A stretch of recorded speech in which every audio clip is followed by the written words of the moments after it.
Hey there, just thought I'd check in a little bit on the Ferrari 156. Decided to take a little break. As you can see here, these might not actually go with the little Ferrari here, but this is what I'm working on right now, is Ducati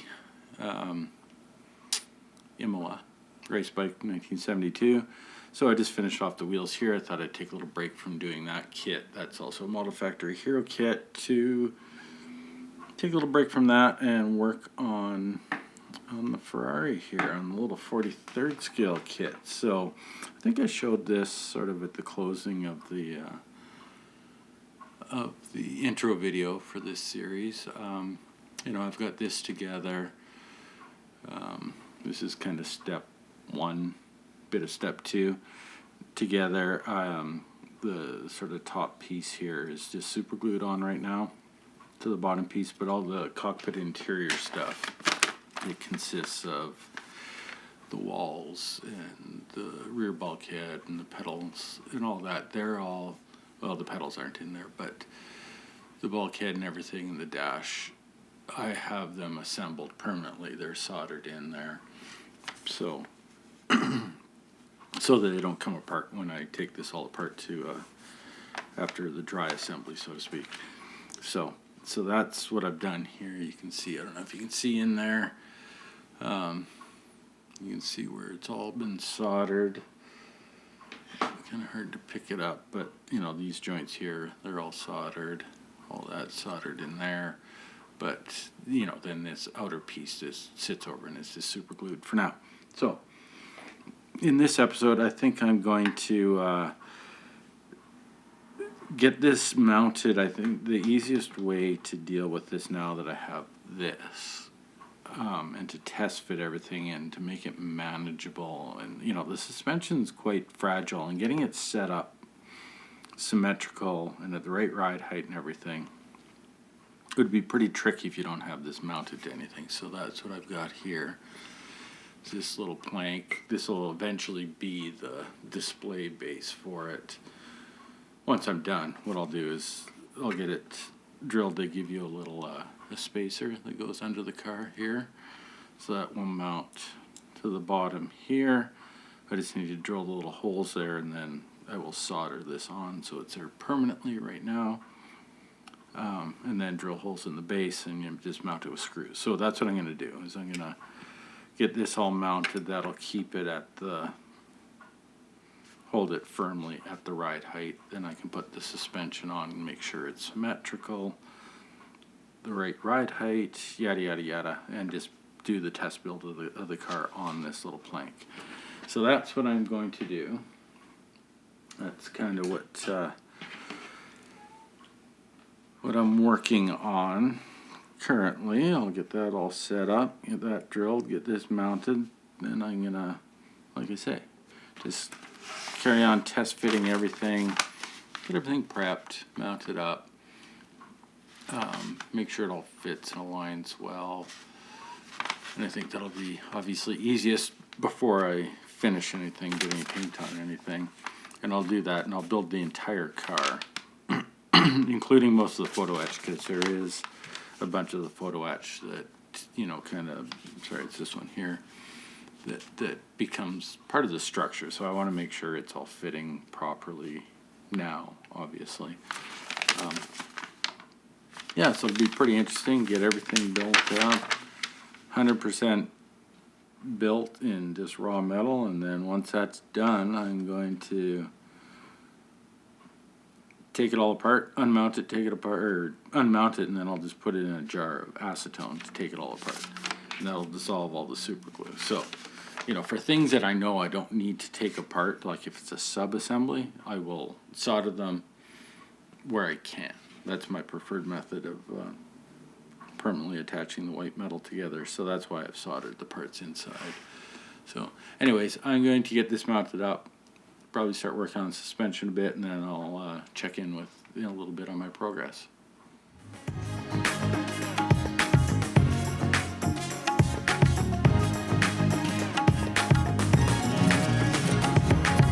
Guys, just wanted to check in here. Been working away at getting some things test fit and making a mess.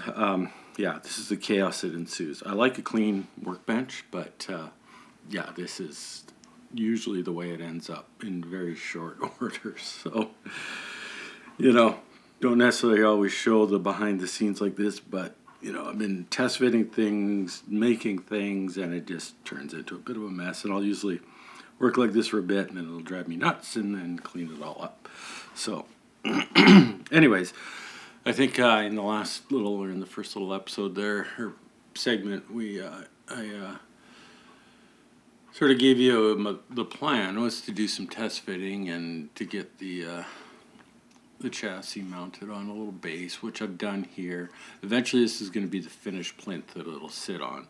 It'll be on the other side, so I've just taped it off so it doesn't get dirty. And this will be the bottom. I need to trim this a little shorter, but anyways, it's just, you know, the thing's so small. Just while I'm test building it and to get everything aligned, it should help with that a lot. So anyways, first challenge, I was test fitting the front suspension and getting everything set up for that. I got the rest of the parts here. I'm not going to, you know, glue those on for the test fit because it's just so fragile. I don't want them on the chassis when I'm doing work on the rest of it. So anyways, first problem I ran into, let's see if we can find it, is here are the front lower control arms. So I'll get that into frame here. I have the two front lower control arms sitting there, and as you can see, one of them is a little bit shorter than the other. Or one of the, you know, this leg compared to that leg is not the same anymore. So cleaning them up, this leg was, when I went to straighten it out, it was quite bent. It cracked, which not too big of a deal. I probably could have just super glued it and it would have been fine, but they were so fragile, I found, that actually I tried to fix it. I soldered it and I successfully soldered it back together, but it had a little bit of a lump I wanted to get rid of, so I just went to try to reheat it and reflow it, and the whole back part of the arm melted off. So that was no good. I could have just replaced that one with a chunk of brass or even another chunk of white metal because I got lots of scrap. But anyways, I just didn't like how fragile they were, so I made new lower control arms out of brass that are soldered up, and they should work just fine. Hopefully that's focusing. So anyways, that's what I've done here, and then I've more or less test fit everything. It's okay.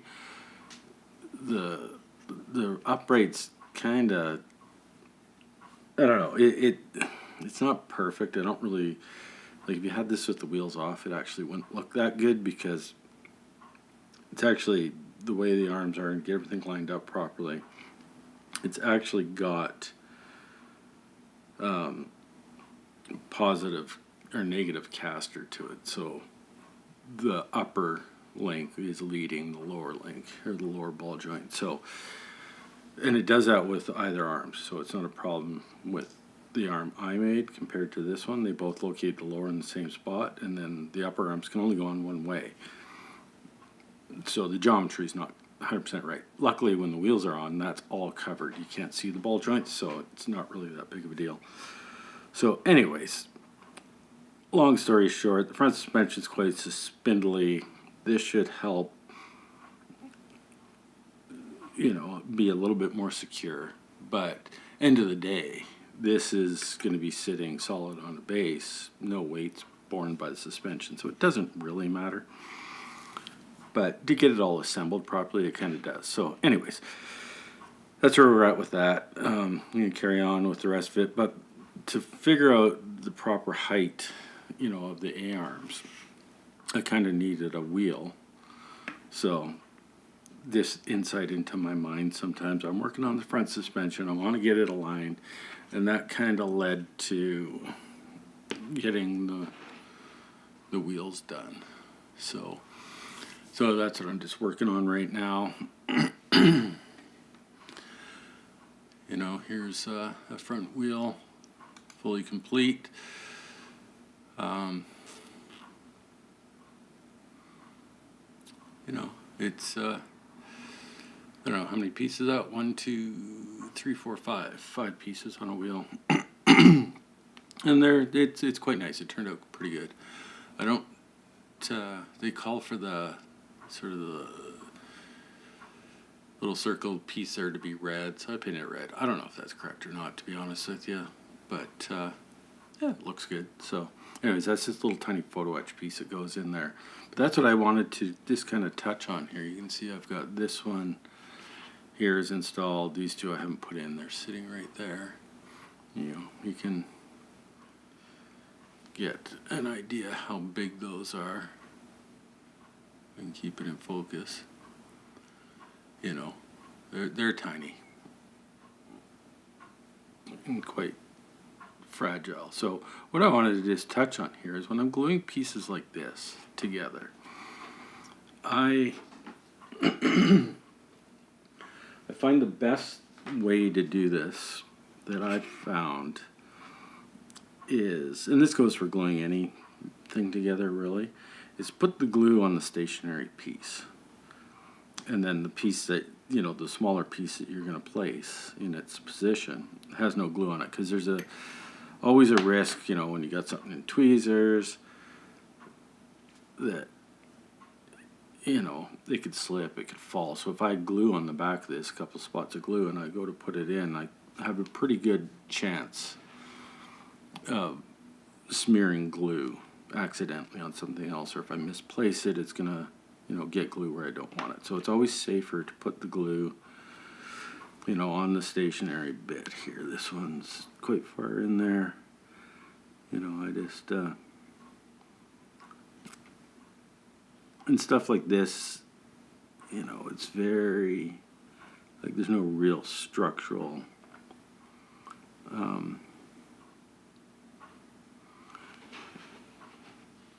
requirement here, so it's, sorry, I'll probably get my head in the way.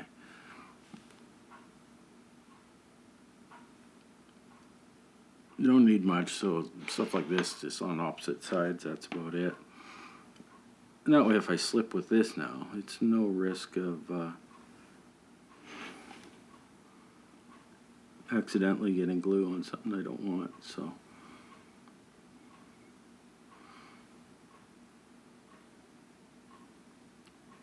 Makes it a lot less stressful. You know, quite stress-free to get stuff like that glued together. Sorry, that was not on camera at all. Let's try that again. So, like I say, I just put the glue on the inside, you know, on the stationary part.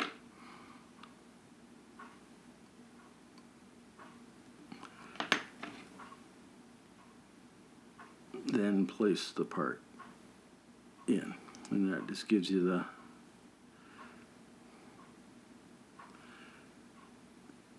removes the risk of getting glue where you don't want it. So, you know, that's all there is to those.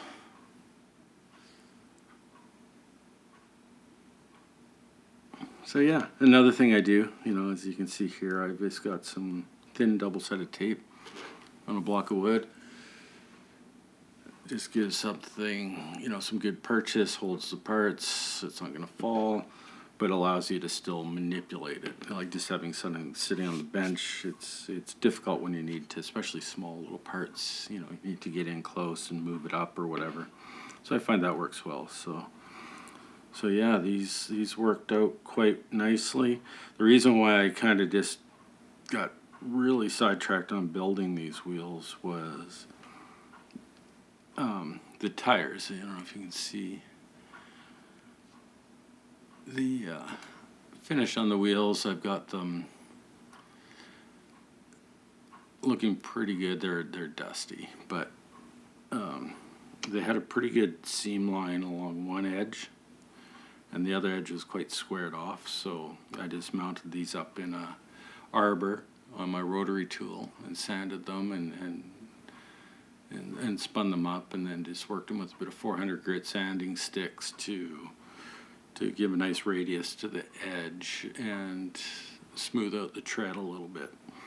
So that cleaned those up really well. But what I needed that done for, and these kind of, they didn't need to be mounted on the rim. Definitely the rim didn't need to be put together. But I needed the finished diameter of these to find out, you know, their height. And obviously the height to the center of it, so that I can make a little jig to hold the spindles on this base. Right, I'll just make out of a little piece of square brass stock, a little standoff with a hole in it that the spindle will go through, so it'll locate the spindle. I can use that, like I'm going to use just some square or rectangular stock to make a little standoff up, and then just drill a hole in this that the spindle will go through. This is big enough to use a square on, so I can make sure I got the toe set properly or get the spindle aligned. You know, so it's vertical and it's not toed in or toed out or anything like that. And you know, I might put a bit of camber on it so the tires are leaned in just a little bit. So that's why I wanted these done, was so that I could get an accurate measurement of the center height of the hub. So that led to pretty much finishing the wheels, which is kind of nice. So it's a little motivating to sometimes just get little parts like this done. Don't need them to the very end of the build, really, but you know, they're sitting there ready now. So they'll look good. So there are all 4 wheels done. So yeah, that's where we're at. So in there you can see another thing. I love this thin double-sided tape. It's super handy for a lot of things. I use it to hold small parts. You know, like those rings, as you saw, they're pretty small.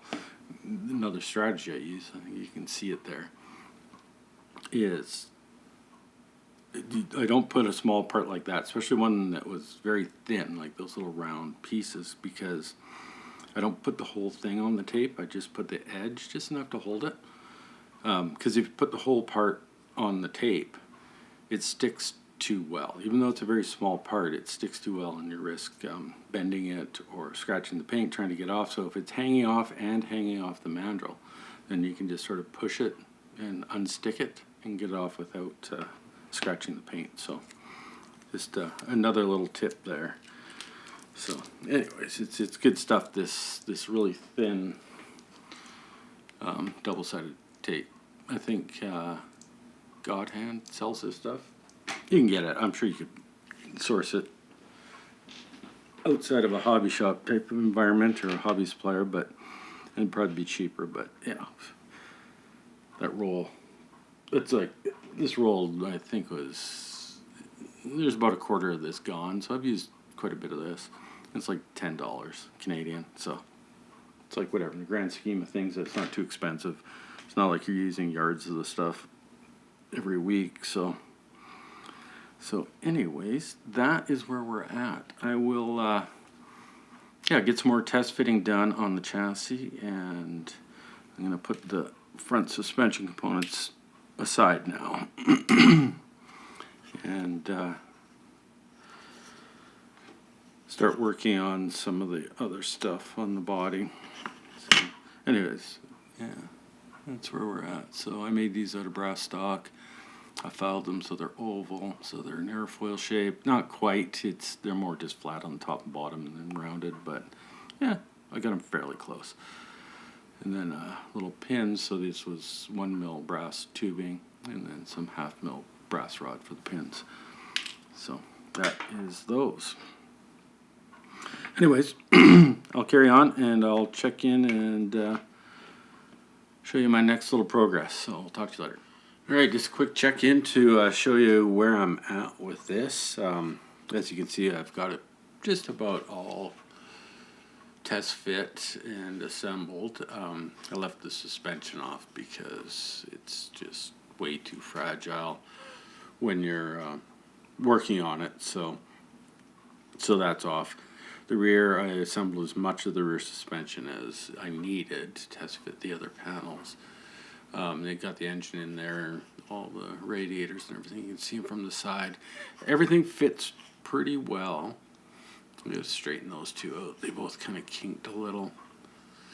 But everything fit pretty well. You can see right down in there. You can see the radiators and the intercoolers, all the piping's in there. So yeah, I'm pretty happy with that. Of course, you know, pretty much this is all the parts that I need to really dry fit.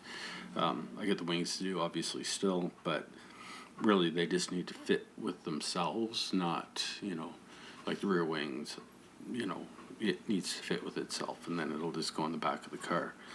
It mounts 2 holes back here, so I don't need it in order to you know, make sure that it fits with everything else, right? And same with the front wing, although just the distance between the nose I gotta make sure is right, so I'll do that when I build the wing. But this is pretty much it for the test fit. Of course, the very last things to install, you know, after the wings are the side pods and the top of the rear cowl get fit at the very end, and they just kind of sit there. There's nothing that really locates them positively. So I guess you're just, you know, supposed to set them on there and hope for the best. They'd get knocked off. But obviously you put the 2 side pods on first, and then you put the top cover, and of course that's pretty much the last piece. Of course it doesn't fit worth shit. I've got it clearing everything inside, but I don't know if you can see. You can see that big gap along right here, and right there you can see it really well. Like it looks like it's too short for some reason. You can see where the angle terminates before it even reaches the bottom of the chassis. So that's a bit of a problem, that big gap there. Same on the other side, it's the exact same way. You know, I got the cowl so it fits in the opening on the front part of the monocoque, nice and tight. You can see that joint line right there, super tight. You can see the ECU opening it's square, and it fits properly there. And then where it fits, you can't see it because of the tape down here. This joint line's nice and tight. So it's just physically too short on both sides. So I got to do some work there. And the other thing I was thinking of doing, because I got to figure out how to extend it, and I don't like how these 3 pieces just sort of sit there. So what I'm probably going to do is either build up that gap with styrene or white metal. And if I use white metal, then I'm going to solder all 3 of these pieces together, so it's just one cowl that lifts off, and I'm pretty sure that'll work. The wing sits far enough back that you can go straight up. The suspension might catch there, so you just have to kind of go up and tilt it a little bit, but it should work. The only unknown is the air intakes. We've got to pop up through these holes here for the turbo. So, but I'm pretty sure you can I'll either modify, I'll just trim this edge a little bit so that it clears the arm, and that way you can just lift it off and then set it on, and then it'll stay fit a lot better if I do that. So that's the plan. So if I can't build this up or solder it, then I'll build it up with styrene and glue it.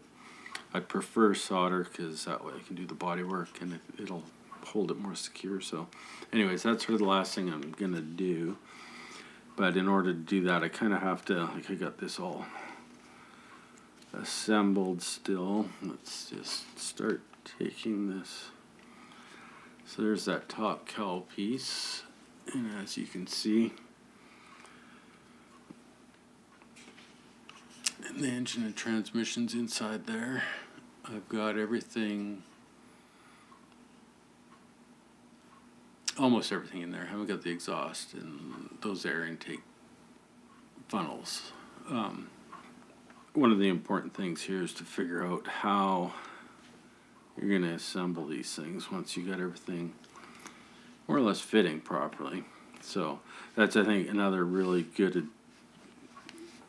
where this test build comes in handy. It really shows you how you're going to need to put this thing together, what order of operations to do things in. So that's super handy to figure all out in advance. That's why I'm saying I want these three pieces. I want them one piece that just fits straight down. I think that'll be, in the long run, a lot better. Just for cosmetically, it'll make it sit and hold itself in place a lot better. So, but anyways, yeah. So there's everything, all the plumbing. I think I had a little bit of interference problem on the top of the intercoolers where they curve up. They were hitting the side pods and pushing them out. So, a little bit of tweaking here and there, getting the intakes lined up properly so everything fit properly with each other. So that is all assembled. I will take the engine all apart because it's not all the same color. So that'll need disassembly and then painting and reassembly. But now that everything is more or less fit, that should be fairly straightforward. I don't need to tweak anything. I can just confidently go in and paint everything and reassemble. So that'll be nice. It'll be quite quick. And then here we got, you can see the side radiators. So these are just sitting here. They actually just sort of clip into place pretty solidly, actually. They're a little tricky to get apart. I don't have them glued.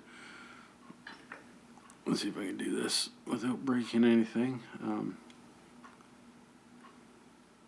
Should be able to just pop it out. I've never actually taken these off since I glued all the pipes on it.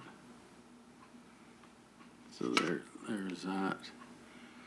With all its pipes properly located and bent into shape.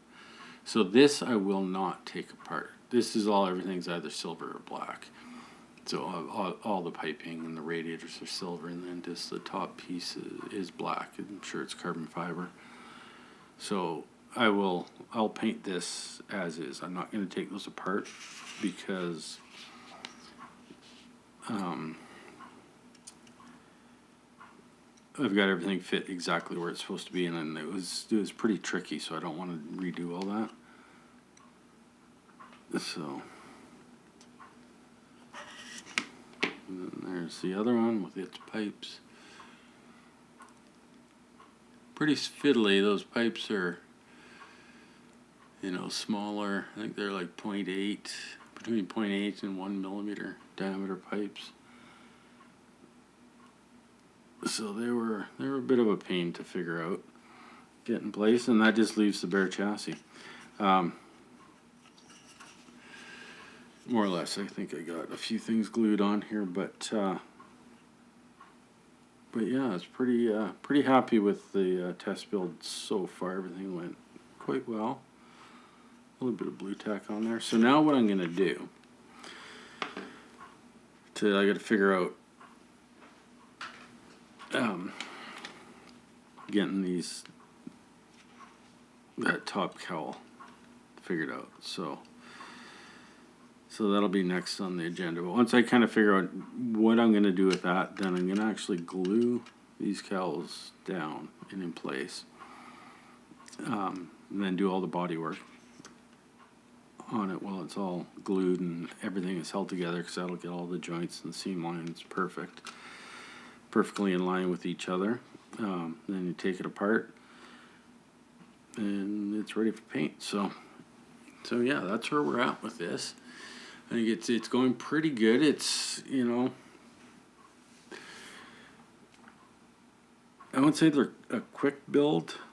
They're fairly easy. Well, sorry, they're not easy. It's straightforward. There's not as many parts, obviously. Still a lot of parts, but they're all pretty small. So especially all those pipe work. that was super fiddly, and it was a little frustrating.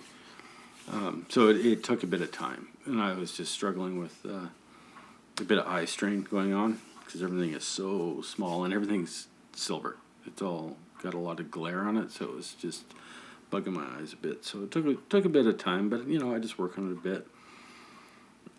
Take a break, put it away for the night or whatever, and I think I worked on getting all this, what I got here, assembled over the course of a week.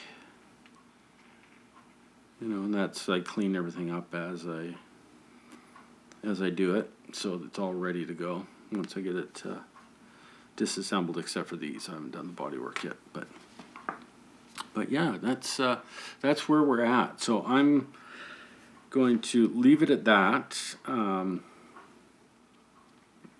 Probably, yeah, let's call this episode done. Next episode we'll get into, depending on how intensive the work here is, I'll check in, in the next episode on how I made out with correcting the error with this, and a little bit on the body work, and maybe a bit of painting, and then we'll go from there. So anyways, I hope you enjoyed this little look at me building a 43rd scale white metal kit, and thanks for watching, and we'll see you in the next one. Take care. Bye-bye.